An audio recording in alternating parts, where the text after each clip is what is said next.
Hello guys, चलिए आज start करते हैं CA intermediate group 2 advance accounts. ठीक है, चैप्टर हम स्टार्ट करेंगे पार्टनरशिप। ठीक है, चलिए पार्टनरशिप अकाउंट्स करेंगे। जितने भी इनका क्वेश्चन है इलस्ट्रेशन क्वेश्चन को एक एक करके देखना है। ठीक है, चलिए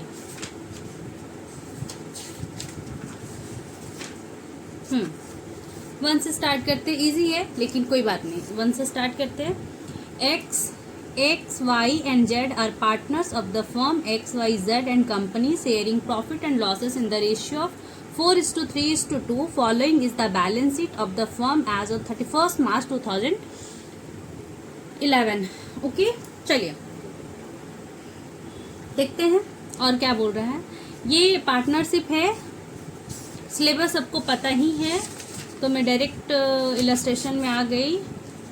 आई थिंक दिक्कत नहीं होना चाहिए। ठीक है, जो भी अगर कुछ नया अकाउंट है, नया ट्रीटमेंट है, वो क्वेश्चन सॉल्व करते टाइम मैं बता दूंगी। ठीक है, चलिए बैलेंस शीट दे रखा है। एक्स वाई जेड पार्टनर है, पार्टनरशिप का शेयरिंग दिया है। Partners capital X Y Z का दिया है। पार्टनर्स कैपिटल है 4 लाख, 3 लाख, 2 लाख। ठीक है, फिक्स्ड एसेट्स है 5 lakh, stock in trade 3 lakh, sundry debtor 5 lakh, cash in hand 10,000। Okay, ठीक है, चलिए prepare partners of the firm decided to dissolve the firm. Firm को डिसॉल्व करना है मतलब बंद करना है। ठीक, dissolve the firm on the above said date. Fixed assets realise 5,20,000, book debt 4,40,000, stock were valued at 250 and it was taken over by partner Y. ठीक है, creditors allowed discount of 5% and the expenses of realization amounted to 6,000. You are required to prepare realization account, partners capital account and cash account. देखिए इस question में क्या करना है, पहले question समझते हैं फिर इसका सोल्यूशन देखेंगे। 3 पार्टनर है एक्स वाई एंड जेड, उनका फर्म है X Y Z and company. उनका रेशियो है प्रॉफिट शेयरिंग रेशियो 4:3:2। ठीक है, इन्होंने 31 मार्च 2011 को बैलेंस शीट दे रखा है, जिसमें पार्टनर्स कैपिटल है, जनरल रिजर्व है, सन्ड्री क्रेडिटर है, फिक्स्ड एसेट्स है, स्टॉक इन ट्रेड है, सन्ड्री डेटर है एंड कैश इन हैंड है। ठीक है, कुछ एडजस्टमेंट दिया है और बोल रहा है इसी डेट पे 31 मार्च 2011 को ये फर्म हो रही है बंद, करना है बंद, डिसॉल्व करना है। डिसॉल्व मतलब पार्टनरशिप फर्म को बंद कर दो, खत्म कर दो। ठीक है, डिसॉल्व करना है। तो जब डिसॉल्व करते हैं मतलब डिसोल्यूशन हो रहा है। डिसोल्यूशन के टाइम हमें प्रिपेयर करना होता है रियलाइजेशन अकाउंट। रियलाइजेशन अकाउंट क्या होता है, मेनली ये नॉमिनल अकाउंट है, ट्रीट करते हैं एज अ नॉमिनल अकाउंट। ठीक है, रियलाइजेशन अकाउंट क्यों बनाते हैं, क्योंकि फर्म को करना है बंद, तो फर्म में जितने एसेट्स हैं उनको बेचो और जितने भी लाइबिलिटी है फर्म का उनको पे ऑफ करो। ठीक है, पेड कर दो और उसके बाद कुछ पैसा बच जाता है फर्म में तो पार्टनर्स में बांट दो। पैसा नहीं बचता है तो पार्टनर्स लेके आएंगे लाइबिलिटी को, लेकिन पे करना है। ठीक है, एसेट्स अगर लाइबिलिटी के बराबर पैसा एसेट बेच के आ रहा है तब तो ठीक है। अगर एसेट्स का रियलाइजेशन कम हो रहा है, एसेट को बेच रहे मार्केट में तो उसका पैसा कम आ रहा है, लेकिन फर्म को ज्यादा लाइबिलिटी पे करना है, उस केस में पार्टनर्स और पैसा लेकर आएंगे, लाइबिलिटी को कम्प्लीटली पे करेंगे, तभी वो कंप्लीट रूप से फर्म बंद हो पाएगी। ठीक है, लॉजिक यही है। तो इस केस में क्या हो रहा है कि बैलेंस शीट दिया है, कुछ इन्फॉर्मेशन दिया है कि assets realised 5,20,000 and book debt 440। Assets का वैल्यू क्या था, फिक्स एसेट 5 लाख का है, इससे ज्यादा में ही रियलाइज हो रहा है 540। बुक डेट बोलते हैं सन्ड्री डेटर को, सन्ड्री डेटर 5 लाख का है लेकिन 440 ही रियलाइज हो रहा है, 60,000 कम ही रियलाइज हो रहा है। ठीक है, कोई बात नहीं। Stock were valued at 250। Stock कितना का था, स्टॉक इन ट्रेड 3 लाख का था लेकिन रियलाइज हो रहा है 250 पे। ठीक है, and it was taken over by Y.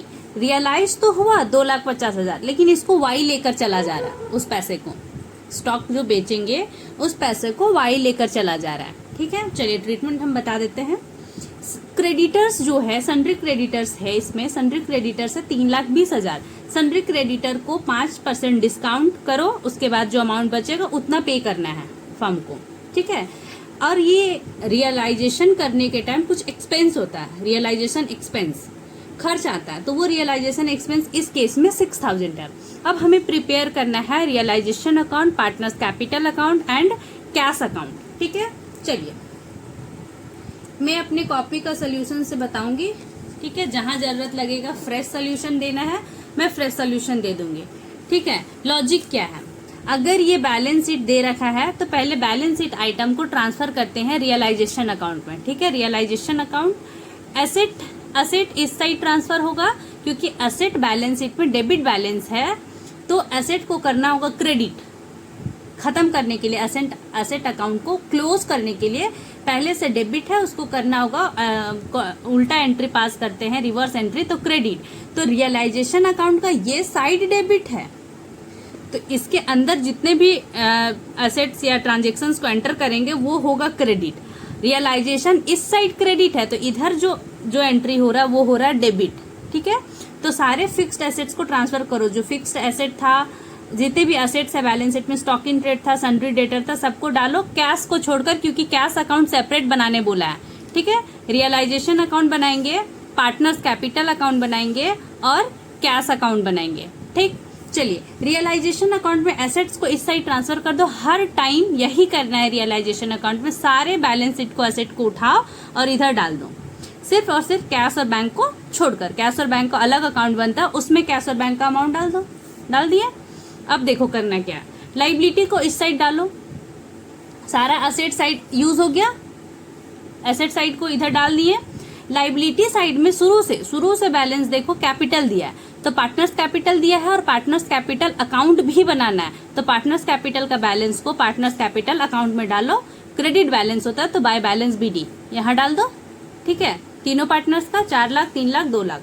ठीक है, अब क्या था, जनरल रिजर्व था। जनरल रिजर्व पहले से कुछ रिजर्व है फर्म में, वो पार्टनर्स को मिलेंगे, तो पार्टनर्स में बांटो तो पार्टनर्स को मिलेगा। ठीक है, जनरल रिजर्व, और जनरल रिजर्व क्या है, पहले से क्रेडिट बैलेंस है तो उसको करना होगा डेबिट, करना होगा ना debit. General reserve to partners capital, partner को मिलेगा, तो general reserve to partners capital, उनके प्रॉफिट शेयरिंग रेशियो में बांटो जनरल रिजर्व को। 4:3:2 में जनरल रिजर्व था 90,000, 4:3:2, 4 3 7 दोनों, divided by 9 multiply 4, sorry 90,000 divided by 9 into 4, 40,000 एक का आएगा, सेकेंड वाला का 3 है तो 3 रेशियो, थर्ड वाला का 2 है तो 20,000। ठीक है, ये जनरल रिजर्व क्रेडिट बैलेंस था। अब इसको बंद करना है और पार्टनर्स में बांट के खत्म कर देना है। कुछ प्रॉफिट, कुछ रिजर्व्स पहले से फॉर्म में थे, वो पार्टनर्स को देना है, बंद करने के पहले पार्टनर्स को दे दो। अब लाइबिलिटी साइड में क्या बच रहा है हमारा क्वेश्चन में, सन्ड्री क्रेडिटर। सन्ड्री क्रेडिटर को क्या करना है, ये रियलाइजेशन अकाउंट में दिस साइड ट्रांसफर करेंगे, क्रेडिट साइड, क्योंकि सन्ड्री क्रेडिटर अपने में क्रेडिट बैलेंस है, तो उनको बंद करने के लिए, उस अकाउंट को बंद करने के लिए उनको करना होगा डेबिट।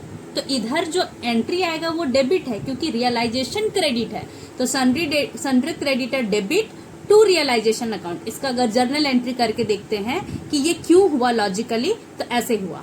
ठीक है, तो सन्ड्री क्रेडिटर को यहाँ डाल दिया। अब क्या, जितना भी बैलेंस था हमारा एसेट एंड लाइबिलिटी का, जितना भी बैलेंस शीट का आइटम था, सबको एक बारी तो ट्रांसफर कर दिए, जहां जहां जाने का था वहां वहां भेज दिए। अब जो इन्फॉर्मेशन देता है बंद करने का, उस इन्फॉर्मेशन पे चलेंगे। बोल रहा है fixed asset realise 520, fixed asset realise हुआ है, तो रियलाइजेशन अकाउंट में कैश अकाउंट से रियलाइज होगा फिक्स्ड एसेट 520। बुक डेट को बोला था 440, तो टोटल इतना आया। अब क्या हुआ, स्टॉक इन ट्रेड को रियलाइज किए, लेकिन उसको पार्टनर लेके गया, तो कैश नहीं लिखेंगे, बाय वाइज कैपिटल। इससे जो कैश आया ना उसको वाई ले लिया, तो डायरेक्ट वाई कैपिटल से यहाँ एंट्री होगा। और जो स्टॉक इन ट्रेड का वैल्यू था 2,50,000 का, ये रियलाइजेशन हो रहा है और डायरेक्ट इसको वाई लेकर जा रहा है, तो इसमें कैश नहीं करेंगे, क्योंकि ये समझ लो कि ये एसेट ही वाई ले लिया। ये समझ लो, एसेट को वाई ले लिया, मार्केट में बेच दिया, तो फर्म से एसेट कौन लेकर जा रहा है, वाई, क्योंकि फर्म में तो कैश आया नहीं। और नया एंट्री नहीं कर सकते हैं कि कैश में लाओ फिर वाई लेके जाएगा, क्योंकि बिजनेस को कर रहे हैं बंद। अगर बिजनेस रन करना होता बिजनेस चल ही रहा होता तो इसका ट्रीटमेंट अलग होता। बिजनेस को बंद कर रहे हैं तो जितना से जितना हो सके एंट्रीज को बंद करना है, तो नया कोई भी एंट्री क्रिएट नहीं करेंगे, ठीक है। तो ये वाई अकाउंट, वाई कैपिटल। अब वाई कैपिटल यहाँ तक ठीक है। बोला है क्रेडिटर को 5% डिस्काउंट पे करना है। क्रेडिटर का बैलेंस था 3,20,000, 3,20,000 लेस 5%, 3,04,000 पे क्रेडिटर को पे कर दो। यहाँ से देखो एसेट का बैलेंस इधर ट्रांसफर करते ना तो इनका रियलाइजेशन इस साइड होगा, ठीक, ये याद करना है।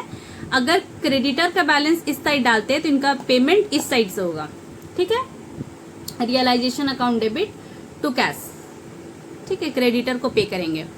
अब क्रेडिटर को पे कर दिए 5% लेस पे। अब एक एक्सपेंस आया था ना रियलाइजेशन एक्सपेंस, उसको भी कैश से पे करेंगे, टू कैश रियलाइजेशन एक्सपेंस 6,000, ठीक है।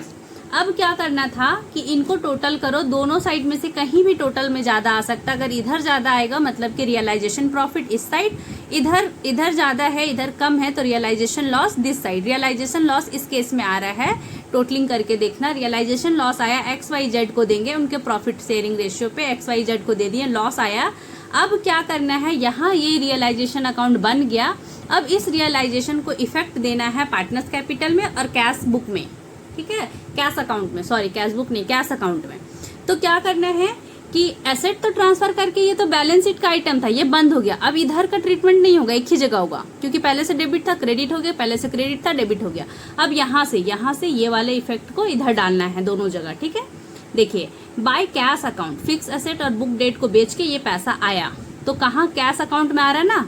कैश अकाउंट यहाँ पे क्या हो रहा है, कैश अकाउंट डेबिट हो रहा है। कैश अकाउंट डेबिट इसलिए हो रहा है क्योंकि पैसा आ रहा है, तो डेबिट बढ़ रहा है, कैश बढ़ रहा है, तो डेबिट यहाँ हुआ cash account, debit side cash account के डेबिट साइड में डालो टू रियलाइजेशन अकाउंट। किससे किससे हुआ, फिक्स्ड एसेट्स, एसेट रियलाइज, एक से ज्यादा है तो एसेट्स रियलाइज लिख दो, टोटल अमाउंट यहाँ डाल दो, ठीक है। अब ऑटोमेटिक समझ में आ रहा है कि कैश रियलाइज हुआ था, कैश आया एसेट बेच के, तो कैश अकाउंट में कैश बढ़ा, पहले से जो बैलेंस था और कुछ कैश आया दूसरे में।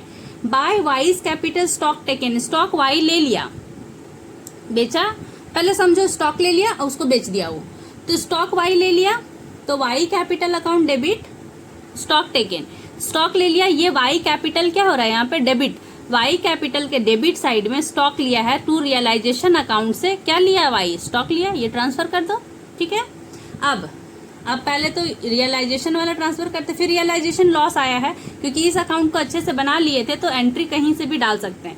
रियलाइजेशन लॉस आया, रियलाइजेशन लॉस आया तो XYZ यहाँ पे क्या हो रहा है डेबिट, XYZ कैपिटल अकाउंट में डेबिट साइड रियलाइजेशन लॉस को ट्रांसफर करो जिनका जो शेयर है, ठीक है। अब क्या है, अब है कैश अकाउंट से क्रेडिटर को पे कर रहे हैं, तो क्रेडिटर कैश अकाउंट यहाँ क्या हो रहा है क्रेडिट, कैश अकाउंट घट रहा है, क्रेडिट को पेमेंट करना है तो क्रेडिटर को पेमेंट करना है तो कैश अकाउंट के क्रेडिट साइड में बाय रियलाइजेशन क्रेडिटर्स पे, ठीक है, क्रेडिटर्स पेड, ओके। फिर नेक्स्ट है एक्सपेंसेस पे किए, तो फिर कैश अकाउंट के क्रेडिट साइड में रियलाइजेशन अकाउंट से नीचे इसका वो ब्रैकेट में डालो किस चीज का खर्च है, एक्सपेंस है, रियलाइजेशन एक्सपेंस, ठीक है। अब करना है ये सारा बैलेंस ट्रांसफर हो गया। अब करना है कैपिटल अकाउंट को टोटल करो, जिस साइड ज्यादा होगा, इधर टोटल में ज्यादा है तो इस साइड से कैश को करो पेड, कैश से पेड करो पार्टनर्स को, इतना एक्स को पे होगा, इतना वाई को, इतना जेड को पे होगा। अगर ये टोटलिंग इधर ज्यादा होता, इधर कम होता तो वो लोग बाय कैश से पैसा लेकर आते, ये इफ वाला है, अगर इधर ज्यादा होता तो, ठीक। तो इधर से कैश आया मतलब कि पार्टनर्स को कैश और फर्म में लेकर आना है, लेकिन इस केस में फर्म में ही पैसा ज्यादा बचा हुआ है तो इनका जो बैलेंस है वो कैश से पे करेंगे। पार्टनर्स कैपिटल का जितने भी बैलेंस शेयर बन रहा है उनको, जितना उनके शेयर से कैश मतलब जितना उनको पे करना था, कैपिटल और जनरल रिजर्व, ठीक है, उतना उनको पे करना था। तो जितना भी कैश बच रहा है फर्म में वो यूटिलाइज कर दो ना पार्टनर्स को पे करके, तो पे का एंट्री इधर होगा। और अगर पैसा पार्टनर्स ही लेकर आता, पैसा कम पड़ जाता क्रेडिटर ये सबको पे करने के लिए लाइबिलिटी को, तो पार्टनर इस साइड से बाय कैश करता या बाय बैंक करता और पैसा लेकर आता, अगर इधर टोटल ज्यादा होता तो, ठीक है। अब देखो यहाँ कैश से एंट्री हो गया ना, कैश अकाउंट दिख रहा है, कैश अकाउंट में ट्रांसफर करो, कैश अकाउंट यहाँ दिख रहा है मतलब पार्टनर्स डेबिट, तो पार्टनर्स डेबिट मतलब कैश क्रेडिट, कैश के क्रेडिट साइड में क्योंकि ये पेमेंट हो रहा है ना तो पे कर दो, एक्स से, वाई से, जेड से। और अच्छी बात ये है कि कैश अकाउंट ना टैली कर जाएगा, टैली करेगा मतलब मैच कर जाएगा, तो ये सही है। ठीक है, ये है मतलब अपना आंसर से सेटिस्फाइड होना कि आप सही बनाए हो गलत, ये एक प्रोसेस है चेक करने का। ठीक है, ये क्वेश्चन बहुत ही इजी था, तो ये समझ आ गया होगा। अगर तब भी किसी को कोई दिक्कत है तो आप कमेंट कर देना, मैं बता दूंगी फिर से नेक्स्ट क्वेश्चन नेक्स्ट वीडियो में।